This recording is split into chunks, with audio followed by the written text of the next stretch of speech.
Alright guys, it's that time again. It's time for another episode of Should Minecraft Steve be banned from competitive Smash tournaments? Now everyone gather around and get comfortable. We're about to go through Twitter thread number 574 where the legion of Smash players gather and discuss the fate of Minecraft Steve.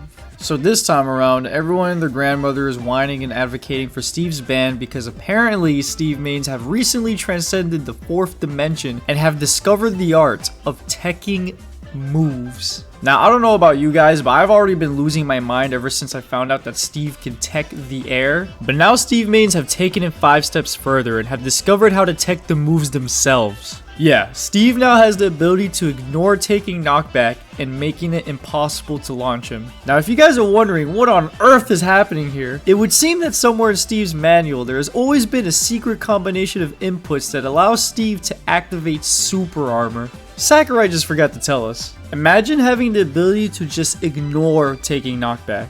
I mean, look at this. Imagine you're trying to ledge trap your opponent and you read that he's gonna jump. However, you forgot that your opponent is Minecraft Steve. So at the moment that you go to punish his jump, he enters creative mode and ignores your win condition.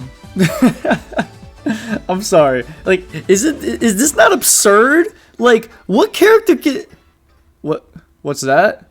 Yoshi can already do that? Man, shut your ass up. Stay on topic. Now you're probably wondering what on earth is the input for this. Well, no worries, friend. I'm about to teach you right now.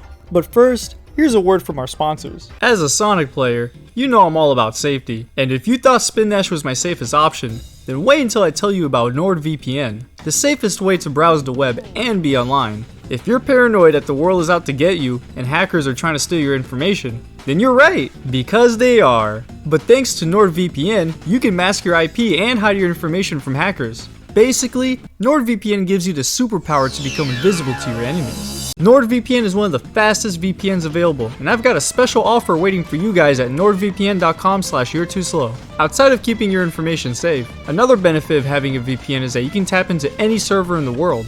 Did you know Netflix has every Spider-Man movie in its library? Well, if you live in the United States, you probably didn't know since Netflix is gatekeeping you and has made some of their content exclusive to other regions. However, thanks to NordVPN, I can connect to a server from anywhere in the world and free myself from the shackles of region-locked content. You can learn all about these benefits and more, and even get a major discount on your first 2-year plan when you sign up at nordvpn.com/you're-too-slow. Or check the description below for the link. And there is absolutely no risk to these subscription plans thanks to the 30-day money-back guarantee that NordVPN offers. And at the time of this upload, NordVPN is having a birthday campaign, and as part of its celebration, they are giving away a huge bonus to go along with their 2-year subscription plan. So get on nordvpn.com/you're-too-slow and don't forget to use the promo code you're-too-slow to get a major discount and even a bonus to go along with it. Once you're done with that, let's get back to the rest of the video. In order to perform this tech, you need to phantom block first. If you don't know how to phantom block, one of the easiest ways to do so is to do an aerial, and then during the animation of that aerial, press the B button. You just want to tap it very quickly. After you do so, just wait until you get hit by a move. And once you get hit by a move, press the B button again. If you do this correctly, you will place a non-existent block, as you can see here, and that will cancel your hit stun entirely. Note, this cancels your hit stun, meaning that you can act immediately. So if you want to shift your momentum, you can go for a minecart or go for an anvil, and that will entirely cancel your knockback. If you're not sure you're performing the phantom block input correctly, one of the easiest ways to tell whether or not you're getting it right is by performing the input, which is do an aerial, then press the B button during the animation of the aerial. And after you let go of the B button, hold in the opposite direction. Your character will turn around mid-air. If your character is able to turn around mid-air, it means you've properly mastered the input. It's also another indicator that this character is bullshit. As most of you know, I've already shared my thoughts on this character, and I think that Steve is without a doubt the best character in the game. I don't think that was up for much debate. In fact, they have recently released an official tier list for Smash Ultimate, and to no one's surprise, they put Steve in number 1. It's why they want to ban him once a month, because Smash players cannot handle the stress of losing to a Lego man that looks like this. But does the Smash community finally have a real argument for banning Steve? The funniest thing about this is that this isn't even really brand new tech. Like, we're not breaking any new ground here. We already knew about this stuff before. Like, look at these videos. This is from 4 months ago. And then they went on and started making threads about this and talking in detail about the fact that Steve has the ability to just break out of hit stun.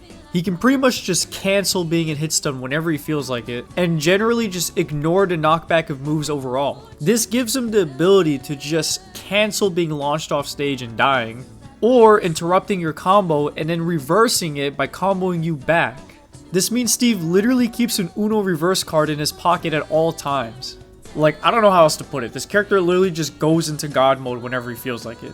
He can place walls behind him and tech them to ignore knockback. He can just tech the air to ignore knockback. He can tech the move itself to ignore knockback. This is probably the only character in the game where dying is literally just a choice. Now, of course, the community figureheads are gathering around and talking about whether or not Steve should be banned.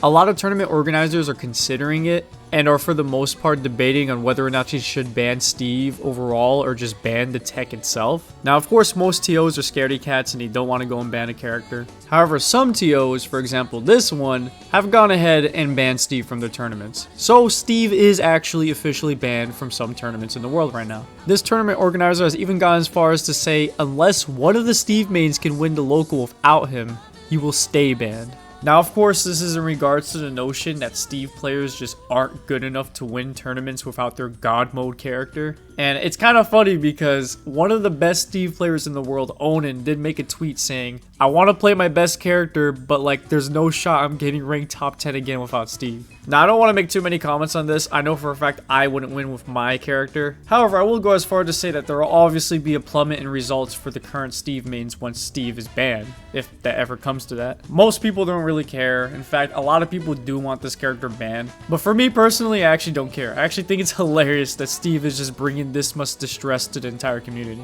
So you guys let me know what you think. Do you think this character should be banned? Do you think this tech is broken? Or do you think everybody's just exaggerating here? I've made a few other videos on Steve where I put my thoughts on the character. So if you guys want to check those out, I'll put it in the end of this video. But with that being said, I hope you guys enjoyed this one. And I hope to see you guys in the next video. I hope you all have a wonderful day. Take care, everybody.